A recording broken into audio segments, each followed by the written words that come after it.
Hey salut, donc c'est Darkos, nouvelle review donc de Boruto. Alors nous sommes maintenant jeudi et les épisodes donc de Boruto sortiront maintenant et désormais le jeudi pour le nouvel arc donc de la série. Alors plus la peine d'être au rendez-vous maintenant le mercredi midi, ce sera maintenant le jeudi midi, 24 heures après nos habitudes. Et donc on commence maintenant la première épreuve donc de l'examen de Chunin avec tous les trios qui arrivent. Alors, même s'il y a aujourd'hui beaucoup d'aspirants, donc beaucoup de genin prêts à passer de Chunin, on remarque seulement un trio de chaque village qui est un peu en tête.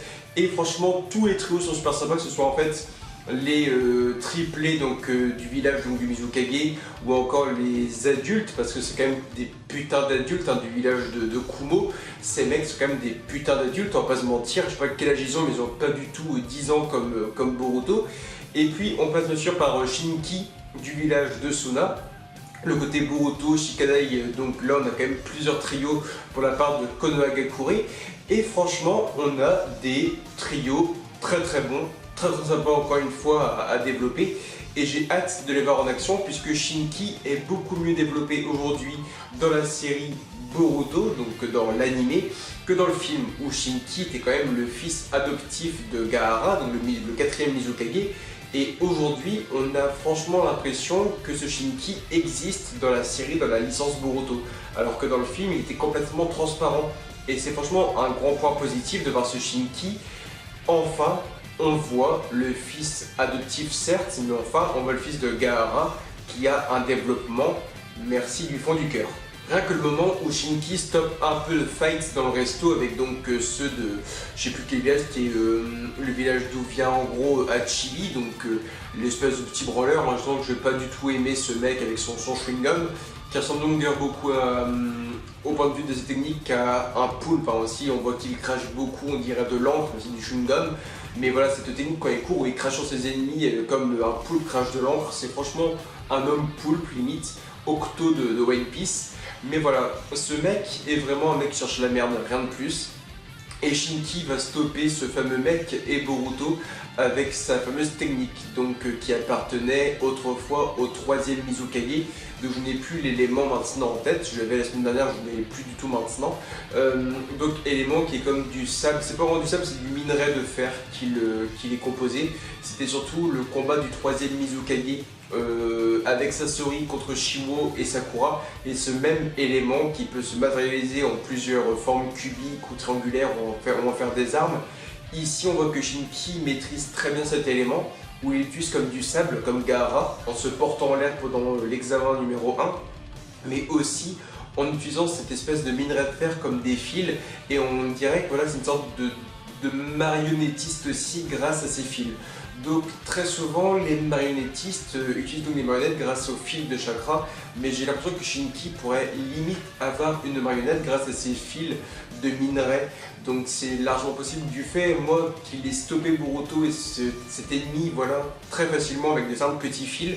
J'ai l'impression que Shinki pourrait aussi être un marionnettiste un jour ou l'autre, surtout que dans ses liens parentés, il y a quand même Kankuro, qui est, je pense, maintenant le meilleur marionnettiste du monde dans l'univers donc de Boruto ou encore de Naruto Shippuden.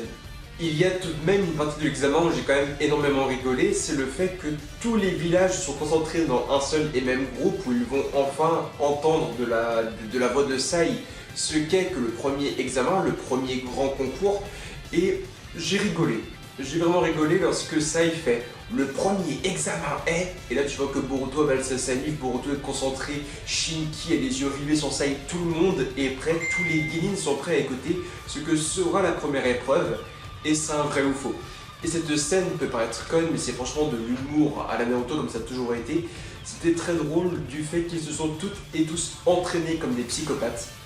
Du matin au soir, ils s'entraînaient, ils transpiraient, ils ont vraiment tout donné pour s'entraîner, pour passer Chunin. Et le premier examen est un vrai ou faux. Et c'est ça qui est drôle, c'est que Boruto il en a chié pour apprendre le Rasengan, il s'est fait entraîner par Sasuke, il en a bavé pour être entraîné par Sasuke. Et le premier examen c'est un vrai ou faux. Donc c'est très drôle, c'est à mourir de rire, même si la réponse est un vrai ou faux et que comme dans le film, après celui qui est ancré à 100% est disqualifié. Et là on voit un peu toutes les compétences de tout le monde. Après, il y aura plusieurs plusieurs points négatifs, hein, c'est que c'est souvent une personne dans le trio qui viendra les sauver. C'est que sans Mitsuki, l'équipe 7 n'aurait pas fait long feu. Sans Shikadai, son équipe aurait été ancrée également. Sans Shinki, son équipe, je pense, aurait perdu. Et ça pour tout le monde, même pour le mec avec le chewing-gum, c'est lui qui va venir vers Boruto et lui dire « Ouais, c'est pas dur, hein, sans ton équipe, hein, t'aurais été disqualifié. » Mais sans son espèce de chewing-gum qui lévite en l'air, ses deux potes seraient aussi tombés à l'encre, entre guillemets. Donc, tout ça pour vous dire que sur tous les trios qui ont réussi en gros à s'en sortir, c'est souvent et très souvent un membre qui va réussir à les sauver, hormis dans le village de Kiri, où là c'est des mecs qui arrivent à léviter sur l'eau grâce au Sutton. Là c'est franchement le seul trio qui a réussi à se débrouiller à 3, mais sinon c'est souvent un seul élément qui sauve l'équipe entière. Et c'est franchement super stylé à voir aussi. Donc l'une des parties est très cool dans le sens où on va donc découvrir les rivaux, on va voir un peu Shinki, Boruto, voir un peu les grands ennemis. Et j'ai une impression nostalgique où lorsque je vois Shinki apparaître, tout le monde le regarde en disant putain ce mec là est différent. Ce mec là est complètement différent, qui est vraiment Shinki? Et putain, encore une fois je le répète, il est différent des autres, il est beaucoup plus puissant et ça va se voir directement.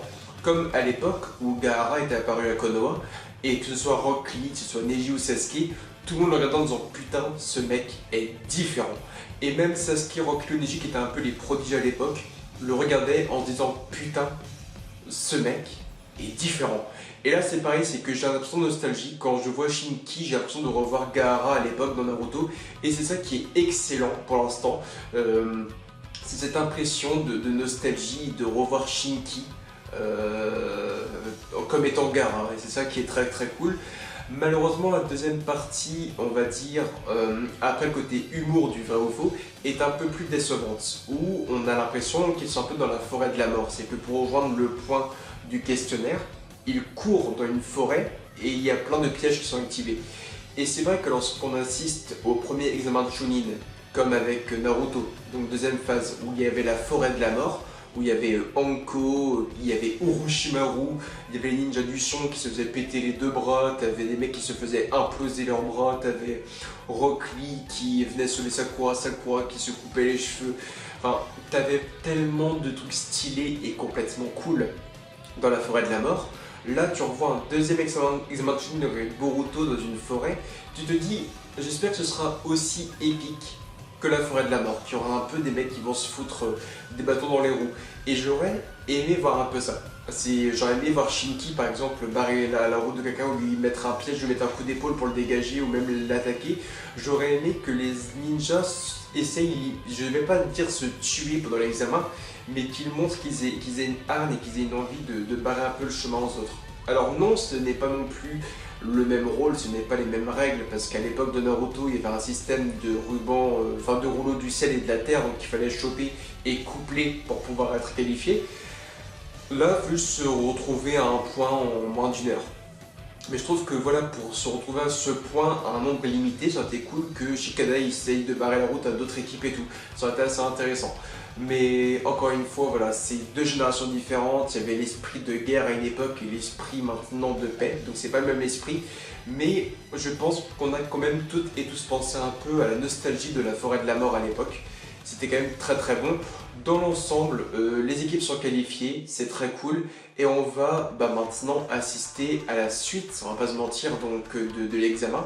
Puisque, si je me trompe pas, cet examen de Chunin, à part s'il rajoute des règles, sera maintenant sur la capture de drapeau, comme dans le film. Donc ce sera, je pense, quasiment du copier-coller au film. Avec Boruto qui va enfin utiliser l'outil ninja face aux ninjas donc de Kiri, donc les triplés avec le Raiden et le Sutton mélangés. En tout cas, c'est super cool. C'est super cool, le mec mystérieux, le chauve qui apparaît comme pour il ne l'a pas encore utilisé. On parle de Boruto et de l'outil ninja comme dans le film. Donc ça prend la même suite que le film, mais en mieux, toujours beau, toujours tellement bon. Et puis on a aussi l'opening V2 qui est apparu. Et ça c'est très très cool. Donc, point positif de l'épisode, Shinki est développé. Et ça c'est tellement bon. Donc quand moi je vois qu'il y a Kawaki qui est prévu, qu'il y a une organisation secrète, qu'il y a Otsutsuki, qu'il y a Shinki et tout, J'espère voir Shinki avoir des combats intéressants parce que c'est quand même encore une fois le fils adoptif mais le fils de Gaara qui est quand même un personnage emblématique de Naruto ou encore de Naruto Shippuden. J'ai le nez bouché, je suis désolé. Mais en tout cas voilà, l'épisode était très très bon, excellent même, je vais pas vous mentir. Donc donnez-moi vous votre avis en commentaire, que pensez-vous en gros de tout cela. J'ai hâte de voir votre réponse. Je vous aime fort, à très bientôt et bye tout le monde.